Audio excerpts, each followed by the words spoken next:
好歡迎大家嚟到我哋 HPC 電腦教育中心收睇我哋呢個 Office 2010初階嘅課程嘅。咁我哋今次教呢一部分呢係屬於 Word 嘅文字編輯嘅，一齊嚟睇睇我哋今日學啲咩？第一，我哋會介紹下個畫面啊，成個格局係點樣排㗎啦。跟住會教一啲基礎嘅技巧，譬如複製貼上啊，點樣儲存你嘅檔案啊咁樣嘅。跟住就教版面設定，即係你未做文件嘅時候，其實要設定張紙，譬如你係 A3 啊、A4 啊，或者啲邊位嘅闊窄啦咁樣嘅。跟住呢，就係講嗰啲文字格式，咦我打封信啊咁樣，啲字拍左拍右，或者想轉紅色又得唔得呢？咁樣。最後今日會教埋段落嘅格式嘅。好，咁我哋又開始上堂啦。第一件事我哋睇下，咦點樣開個 Office 嘅 Word 出嚟嘅呢？我哋嚟睇一睇啦。嗱，如果你要開出嚟嘅話，我哋揀一揀開始，跟住所有程式，跟住你會喺呢度見到一個叫做 Microsoft Office 嘅。咁我哋揀揀佢，跟住你會見到 Microsoft Word 2010嘅，咁啊揀一揀佢，咁就開到啦。嗱，開完之後呢，我哋睇一睇呢個畫面，成個畫面嘅格局係啲乜嘢嚟嘅先。其實你會見到呢個畫面一共分開咗幾個部分啦，咁樣。第一個部分就係最頂嗰行啦，叫做快速存取工具列，即係話咩呢？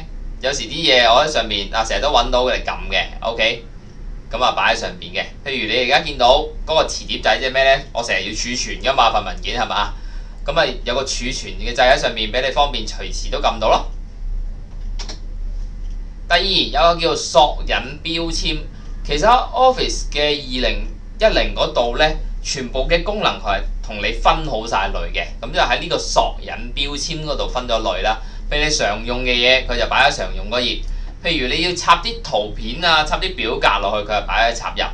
版面配置嘅話，即係 set 張紙嘅大細啊，或者佢條邊有幾闊啊，嗰啲咁嘅嘢嘅，全部都好清楚咁分好晒類嘅。OK。第三，功能區，咁分完類之後，當然對落會有啲功能俾你用啦，就係關於嗰一版類型嘅功能嘅。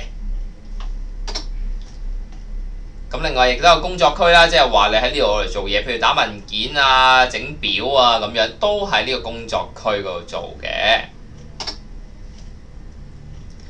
另外最底有個叫顯示控制列。即係你個畫面係點樣顯示啊、放大啊、縮細啊，呢啲全部喺呢度做嘅。最後嘅狀態列，其實可以睇到啲乜嘢呢？睇到你份文件究竟有幾多版㗎啦，同埋你身處喺邊一版啦。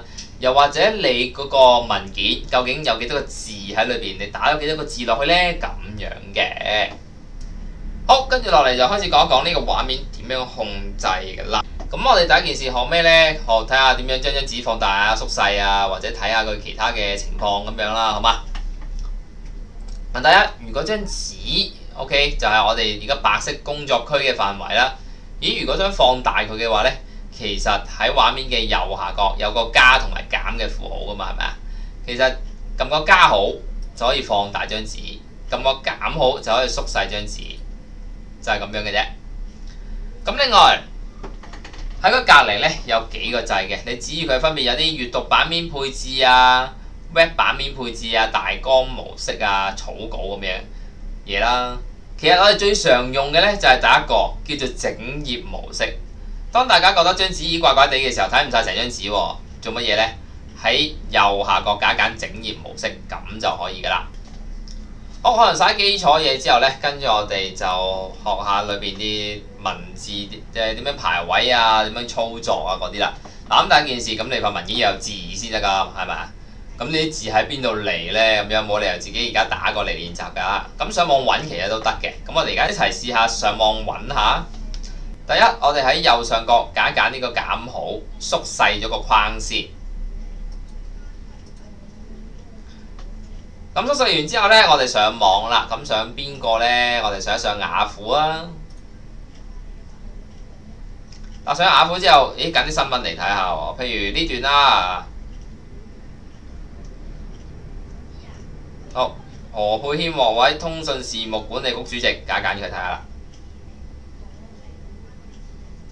咦，我想將呢段字擺落個 Word 度喎，咁點搞呢？咁樣，第一，我哋 highlight 咗佢先 ，highlight 完之後對住藍色嗰啲字撳滑鼠嘅右掣，跟住加減複製，咁樣喺最底咪有個 Word 嘅，係咪啊？縮咗落去啊嘛頭先，咁我哋嗌翻佢出嚟。好，對住呢個畫面啲吉位，咁撳右掣貼上。嗱，呢個時候叫做有個叫貼上選項嘅嘢啊，其實係咩嚟嘅呢？就係話，喂，你係貼落去啦，但係用咩嘅效果去貼上去呢？咁樣我哋會睇一睇嘅。第一個叫做保持來源格式設定，跟住照版主板貼翻落去啦。第二個叫做合併格式設定，即係將嗰幾嚿嘢黐埋一齊啦。第三，淨係保留文字，即係話將佢轉做字，咩格式我都唔留嘅。咁其實三個都冇乜所謂嘅，咁不過通常我哋都係揀呢個只保留文字嘅啫，咁就揀佢，段字又喺呢度啦。OK， 嗱，識得擺啲文落去份文件嗰度呢，跟住我哋就可學點樣儲存檔案啦。嗱，如果你要儲存呢個檔案嘅話呢，我哋喺左上角揀檔案。嗱，喺呢度呢會有兩個名嘅，一個叫儲存檔案。一個叫另存新檔，咁有咩分別呢？其實如果你話儲存檔案嘅話呢，即係話冚咗原本舊嗰個 file，就儲存成為你新嘅呢個。OK， 即係冇咗舊嗰個啦，已經冚咗落去，就係咁解嘅啫。如果我話另存新檔嘅話呢，即係話我哋要建立一個新嘅檔案，唔冚舊嗰個啦，冇喐佢。開嗰個新嘅出嚟儲存，就係咁解啦。咁如果我哋初學嚟講嘅話呢，通常用另存新檔會比較好少少，因為點解呢？你改完啲嘢，可能有啲問題嘅話，冚咗舊嗰個用儲存檔案，咁咪揾唔翻出嚟咯，係咪啊？所以用另存新檔嘅話，有咩事可以翻轉頭再做過啊嘛，係咪啊？咁今次呢，我哋會試一試儲存檔案呢個技巧點做嘅。咁我哋揀儲存檔案啦。跟住會彈個框出嚟嘅，佢就問我：喂，呢份文件擺邊啊？咁樣，咁我想擺牆面嘅，喺左手邊揀牆面，跟住檔案名稱嗰度自己改過得啦。譬如今次叫 ABC 咁樣，講名啦，冇問題。其實你可以揀儲存，咁其實就儲存好噶啦。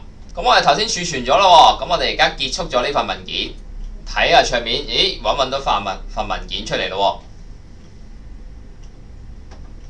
睇下先，咦，有啦，係咪？上面有個 ABC 頭先我改嘅名啦，係咪？咁啊開佢嚟睇下先。咁份文件咪喺度出現翻咯，就係咁樣啦。好，一啲基本嘅技巧呢都教咗大家啦，跟住我哋就嚟學，咦，點樣設定嗰張紙呢？點解？因為你開始打字之前，其實你應該諗定張紙有幾大啊，click click 嗰啲嘅嘢咁樣啦，係咪？咁我哋而家就睇一睇，咦，究竟有啲咩你需要考慮嘅呢？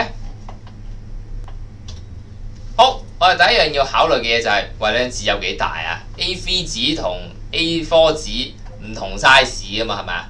裝嘅內容亦都唔同啦，所以你第一樣要考慮就係，究竟張紙有幾大呢？咁樣。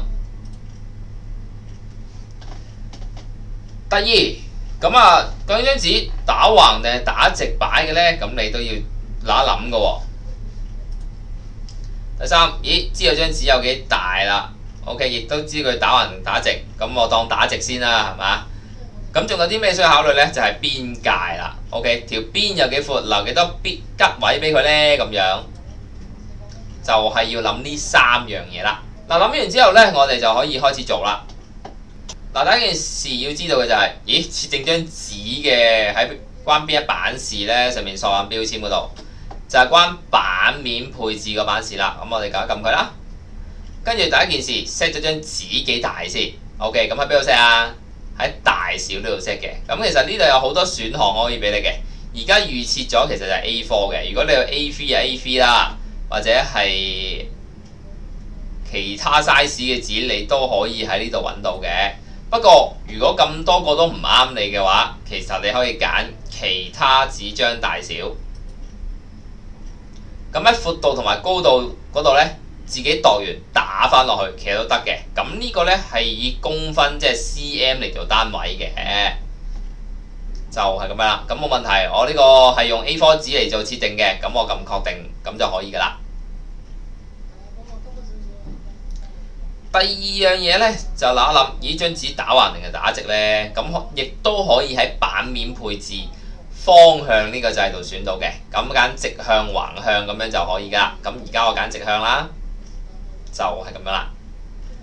跟住就邊界啦，條邊留幾闊、留幾窄呢？其實條邊有幾多就會影響咗你文字有幾多內容。呢條邊闊啲，你啲字係咪少啲啊？咁你條邊窄啲，你啲字咪裝多啲咯，就咁解啦。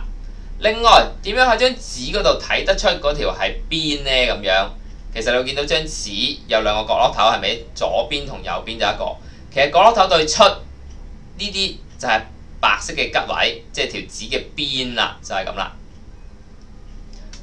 咁我哋睇下點樣設定個邊界啦。想改佢嘅時候，第一揀一揀版面配置嗰個邊界先啦。跟住呢度有好多選項可以俾你揀，你中意條邊啊、闊啊、窄啊，咁自己可以選擇嘅。唔啱嘅話，你亦都可以揀自定邊界。咁上下左右每條邊個尺寸就喺度啦。你有需要自己改佢，改完揀確定就可以噶啦。嗱，咁樣設定完張紙之後呢，咁就可以搞一搞裏邊啲內容嘅文啦。OK， 嗱，其實如果搞真字嘅格式嘅話呢，我哋通常都喺常用嗰個索引標籤嗰度去做嘢嘅啫。咁我每次想改嗰啲字嘅樣式啊，或者其他格式嘅時候呢，都記住一個要點，就係要 highlight 佢啦。咁 highlight 完之後，譬如上面是但揀個啊，揀個 B 字咁樣，咁佢先會生效嘅。咁如果唔 highlight 會點樣呢？睇一睇啦。如果冇反應嘅係咪？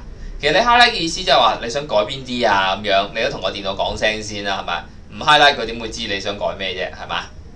咁我哋試一試啦。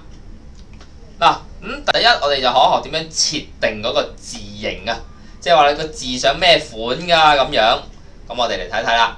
第一 highlight 咗就係字 ，highlight 完之後喺上面呢個格仔度揀個箭嘴，咁就係字形嘅格仔。咁你想要咩字形，其實全部喺度揀到嘅。譬如我要呢個微軟正黑體咁樣揀佢，啲字同隔離嗰啲係咪有啲分別啊？咪轉咗字形咯，係咪啊？咁字形就講咗啦，跟住講一講字嘅大小啦。譬如我 highlight 呢4個字啦，咁樣嗱，其實字嘅大小呢，可以喺佢隔離個框，即係呢個字形大小嘅框嗰度揀個箭嘴。你中意幾大，其實幾大得噶啦，自己揀嘅啫。揀完隻字咪大咗咯，就係咁啦。嗱，字形大小除咗揀之外，你其實亦都可以打落去嘅。咁點打呢？咁樣其實擺個浮標上去，清咗個26佢，咁你打300都得㗎。打完300，咦，隻字咪大咗咯，就係咁啦。點解要打落去呢？其實隻字最大得72嘅一個 size，如果揀嘅話，但係唔係我打落去，原來300都有喎。就係咁樣啦，所以按你自己需要就可以噶啦。咁我哋而家都係揀翻，我諗36會好啲嘅，就係咁啦。跟住講講第2個掣啦。咁啊，譬如 highlight 呢啲字先啦，咁樣。咁啊，輪到呢個大 A 同埋細 A 啦。其實大 A 嘅意思即係話逐級咁加大隻字，因為有時你唔可以度到隻字咁準，我一睇就知道係幾大嘅 number 㗎。咁咪逐個加上去咯，咁咪知道自己需要幾大嘅字咯。嗱，咁睇到個大 A 之後呢，我睇睇呢個細 A 啦。OK， 咁啊係縮細隻字嘅，咁啊打一陣咪縮翻佢咯，就係咁樣嘅啫。好，跟住講講啲粗體啊、斜體啊咁樣啦。嗱，咁我哋 highlight 呢4個字先啦，好嘛？嗱，做到呢3個英文字啦 ，BIU， 咁佢分別代表3個意思嘅。第一個 B 係代表粗體，報咗佢啦。第二係代表斜體嘅。第3個 U 加底線係代表間條底線面嗰啲字。咁我哋逐個試下咯。咁咪揀個 B 先啦。見唔見隻字粗過其他個字啊？咁我咪粗體咯。另外斜體隻字咪斜咗咯。第3底線，咁而家咪加條底線俾隻字啊，就係咁樣啦。嗱，喺揀完嗰啲效果之後啊，其實你會留意到，咦，即係字變咗藍色 highlight 咗佢嘅時候咧，上面其實可以着咗燈變咗橙色咁樣嘅喎。其實就係話，如果想要檢查翻嗰個字用咗邊個效果嘅時候咧，你可以睇翻上面嘅嗱，譬如我 highlight 啲字啊，冇燈冇成噶嘛，係咪啊？但係如果 highlight 一啲有做效果嘅字，就係話佢會着翻燈嘅，即係話你做過邊個效果啊？咁如果我唔想要呢個效果嘅時候，只要揀佢，取消翻個橙色，咁樣就正常翻噶啦。好，講完 BIU 粗體、斜體底線之後呢，我就講講點樣轉字嘅顏色啦。嗱，譬如我 highlight 呢4個字先啦，係咪？咁跟住，如果轉字嘅顏色呢，其實就係關呢個 A 字事嘅。咁至於佢呢，會寫住字形色彩嘅。咁我哋揀佢隔離個箭嘴啦。咁你中意紅橙黃綠青藍紫，自己揀得噶啦，冇乜所謂嘅。揀完其實就轉咗噶啦。咁我而家揀咗紅色，佢咪轉紅色咯，就係咁樣嘅啫。咁唔係喎，我想轉翻有黑色，你咪又 highlight 佢，跟住又係揀字形色彩嗰度嘅箭嘴，跟住揀翻黑色，咁就可以噶啦。跟住落嚟咧，就教一教你用熒光筆啦。咦，用熒光筆原來可以 highlight 啲字嘅。嗱，今次唔係改字個顏色喎，係改個字嘅底色喎。咁點改咧？咁樣就係關呢個公仔事啦。你知佢會寫住文字醒目提示色彩咁樣，咁又係揀佢隔離個箭嘴啦。如果你想嗰個底色係黃啊、綠啊，咁自己揀嘅啫，冇乜所謂嘅。咁我譬如揀隻黃色，咪好似用熒光筆 highlight 咗佢咁樣咯。如果你想取消佢嘅話，都係 highlight 佢嘅啫。highlight 完之後，又係關嗰個文字醒目提示色彩事啦。揀佢隔離個箭嘴啦，跟住揀冇色彩，咁就可以噶啦。好，跟住落嚟，咦，我想再整啲字靚啲喎，有冇辦法呢？其實都有嘅。咁我哋 highlight 咗呢4個字先啦，咁樣。如果想整啲字靚啲嘅話呢，其實就關呢個公仔事啦。呢個叫做文字效果啊。咁我哋揀佢啦。其實你想要咩款嘅字喺度揀得噶啦，你中意點都得嘅。啱嘅話揀佢。咁其實你會咦好過頭先嗰個字形顏色彩喎，咁樣，因為點解佢漸變啊，有啲立體感咁樣啦，其實都唔錯嘅。好，咁學到嚟呢度呢，其實字嘅格式呢就學晒噶啦。好，咁字形嘅格式呢，其實我哋就學晒噶啦。跟住我哋呢落嚟睇一睇段落點樣去排位啊，譬如拍左啊、拍中間啊、拍右嗰啲點樣去安排啦。OK， 咁第一我哋清晒啲字先啦。咁點清呢會好啲呢？第一 highlight 晒所有字，跟住喺個鍵盤度撳 delete 掣，咁就全部清晒噶啦。清完之後，我哋試下打少少字先。好，咁打幾個英文字先。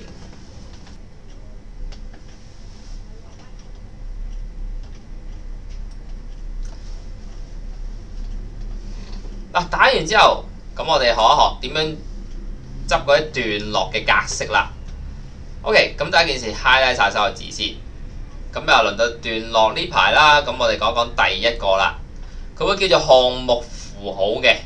咁我哋揀佢個箭嘴啦，咁樣其實就話，咦，平時你哋啲一點範例嘅時候呢，會有前面有一個圓點咁樣出現嘅，係咪？就係咁嘅效果啦，咁樣。咁你究竟要想咩嚟做前邊嗰個項目符號呢？你其實可以喺度揀嘅，譬如中意剔剔啊、彩色嘅又得，箭嘴嘅又得，咁自己揀嘅啫。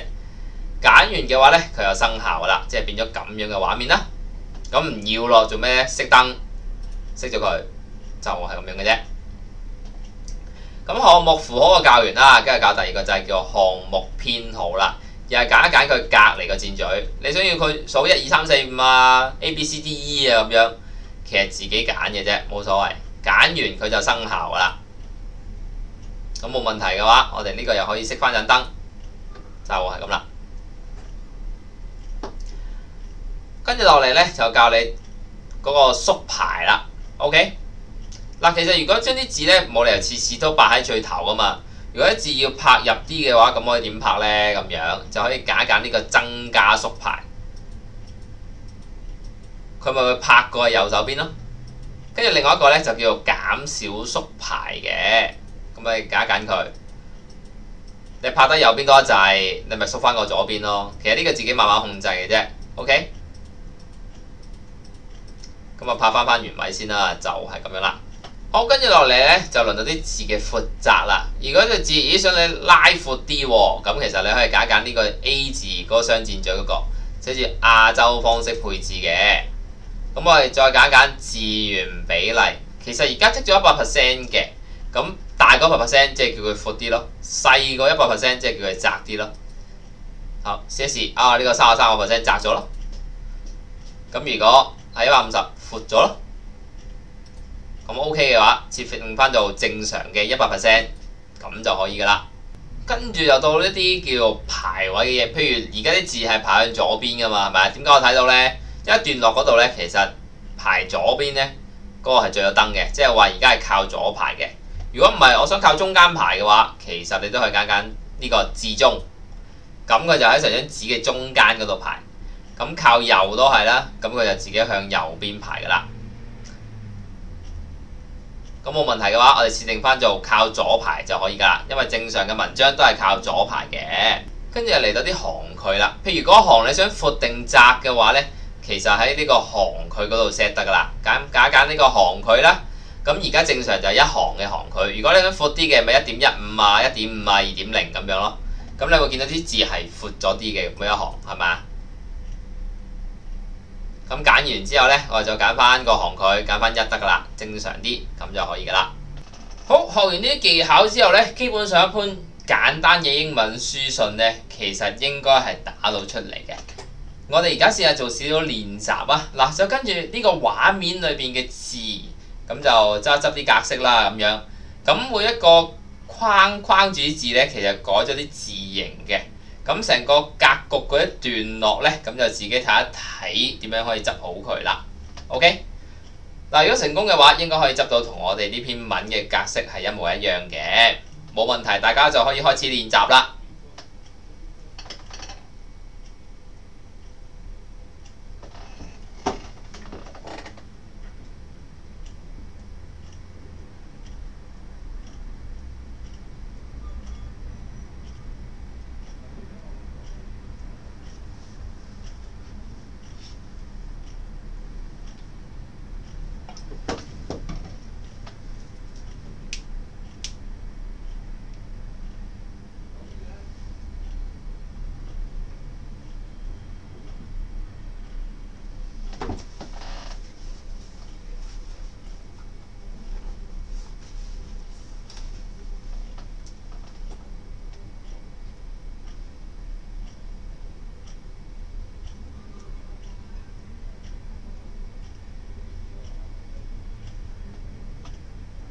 今日嘅課程就教到嚟呢度啦，一齊嚟睇下我哋今日學過啲乜嘢。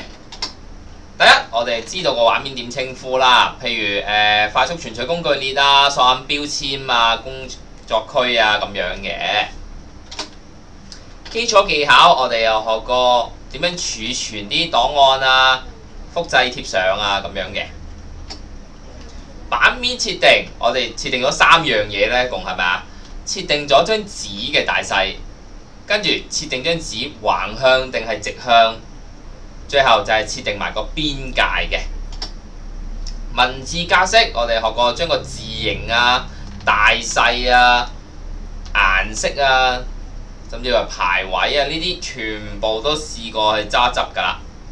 段落格式我哋試過項目符號啦、項目編號啦。